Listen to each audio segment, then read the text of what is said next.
Dans de nombreuses parties du monde, l'accès à Internet fiable et rapide reste un défi majeur. Des montagnes imposantes au vaste désert, de nombreuses régions sont encore coupées du monde numérique. Que ce soit pour l'éducation, les affaires ou simplement rester connecté, l'absence d'Internet peut limiter les opportunités et l'accès à des informations vitales. C'est là que Starlink entre en jeu. Une initiative révolutionnaire par SpaceX visant à fournir un accès Internet au débit partout sur la planète, grâce à une constellation de satellites en orbite basse.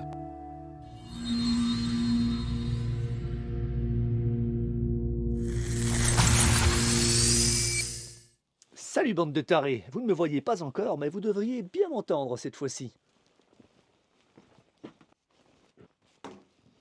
Vous reconnaissez ce logo? Je pense que oui. Comme vous l'avez compris, aujourd'hui je vais faire un petit test sommaire pour tester l'installation et les capacités là, du système Starlink. Donc venez avec moi, on va voir tout de suite ça, on fait un petit déballage. Starlink. Alors, petite boîte toute simple, chic chic, qu'est-ce qu'on a dedans? Une petite protection, ok. Donc là, on a système de pied, ok. On a protection supplémentaire, la fameuse antenne. Comme vous voyez, je porte ça à bout de bras, donc c'est pas trop lourd, il n'y a pas de souci. Donc très sobre, très simple. C'est quoi, 50 cm là, avec le câble déjà qui passe en dessous. Voilà. Petite explication sommaire sur où est-ce qu'il faut le mettre, comment, quoi, avec l'application. Notre routeur. Alors de base, il n'y a rien, c'est juste branché à l'antenne. Et puis la puissance. Et puis sinon, ça reste Wi-Fi standard pour commencer. Donc après, il y a des... Qu'est-ce que je raconte? Il y a des adaptateurs pour brancher ça câblé, quoi. Réseau câblé. Donc là, ça c'est pour à puissance. Et de base, ici, je crois qu'on a à peu près... Qu'est-ce qu'ils ont mis là? Oh, des petits chatons sur le... Ah mais en fait, c'est un message subliminal, ça. On sait que les chats vont dominer le monde sur Internet. Starlink, les chats imbattables. Et là, on a à peu près, je crois, une quinzaine de mètres pour la version de base pour aller tirer ce câble et le mettre où on veut l'antenne. Donc, on va faire ça tout de suite. Donc, le pied. Ça, franchement, mais qu'il y ait encore des manuels, on s'en fout.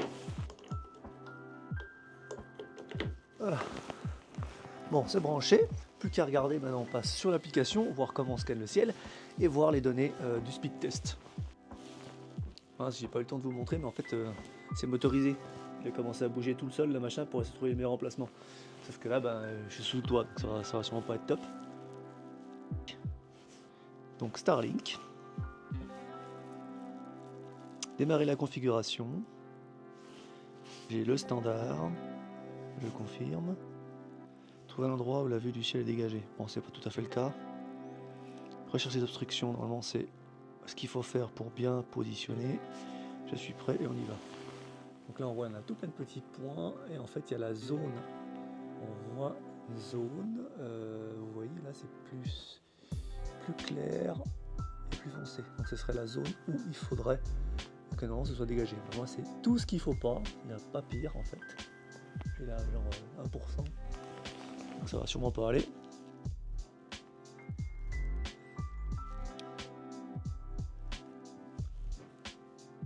Allez, obstruction estimée horrible. Ça va jamais marcher comme ça. Et pour dégager un petit peu puis orienter nord, j'ai tiré le câble là partout. On voit en fait il y a quand même pas mal d'arbres ici, j'ai encore la baraque. J'ai tout plein de choses là qui obstruent un petit peu. Puis je suis vraiment à côté de la maison, donc pas idéal. Donc moi l'idée c'est qu'un peu plus tard, je vais m'imprimer des supports pour le mettre juste ici, comme ça sera bien dégagé vers le nord. Et puis ça va être nickel. Voilà, alors petit test avant d'installer le routeur Starlink là. Donc là je me trouve littéralement à 1,20 m de mon Wi-Fi. Théoriquement je peux aller jusqu'à 100. enfin je paye jusqu'à 100, même plus. Et aujourd'hui c'est pas mal, 67. En général je suis plutôt à une cinquantaine de mégas par seconde, ce qui est pas terrible. Donc bref, on peut pas vraiment faire grand chose encore avec ça.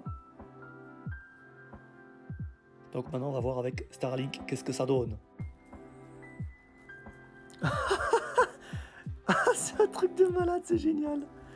Non, vous vous rendez compte, je l'ai installé mais n'importe comment à l'arrache. J'ai genre 5 fois plus quoi. 4-5 fois plus de débit que ce que j'avais avant. Bon, aujourd'hui il fait super beau, il faudra quand même que je vous fasse quelques tests en conditions non idéales, avec un peu de pluie, la neige, etc.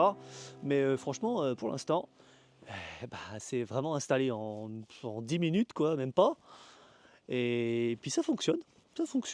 Donc actuellement il y a une offre en Suisse, alors je sais pas si c'est partout en Europe, mais en tout cas en Suisse il y a je crois 33% de rabais. Je fais pas de partenariat, rien de tout ça, hein, mais j'ai vu l'offre pour moi où je suis, c'était l'occasion de le faire. Il y a un mois pour tester. Si vous n'êtes pas satisfait ou ça n'atteint pas vos conditions de ce qui est proposé, vous renvoyez tout et vous êtes remboursé intégralement. Donc, voilà, si vous êtes un peu dans un coin paumé mais magnifique, hein, comme par ici chez moi, c'est le moment de passer le pas, je pense. Surtout que les prix ont bien descendu, les abonnements. Pour du résidentiel standard, on est à 50, en tout cas 50 francs suisses. En Suisse, je sais pas comment c'est ailleurs, mais c'est au même tarif que ce que j'ai maintenant pour des fournisseurs officiels en Suisse. Et sauf que c'est beaucoup mieux, c'est beaucoup mieux ce qu'ils proposent Starlink. Donc désolé, je suis pas chez les Américains, ils polluent, vous pouvez dire tout ce que vous voulez et tout, mais au moins il faut bouger les trucs, le Nosta. Voilà, alors salut à tous, bonne fête de fin d'année, ou enfin je sais pas quand je vais sortir cette vidéo, mais en tout cas portez-vous bien, santé, et à la prochaine vidéo, ciao. Ça va Ellie? Eh ouais, je suis un sauvage, mais j'essaie de vivre tous les jours.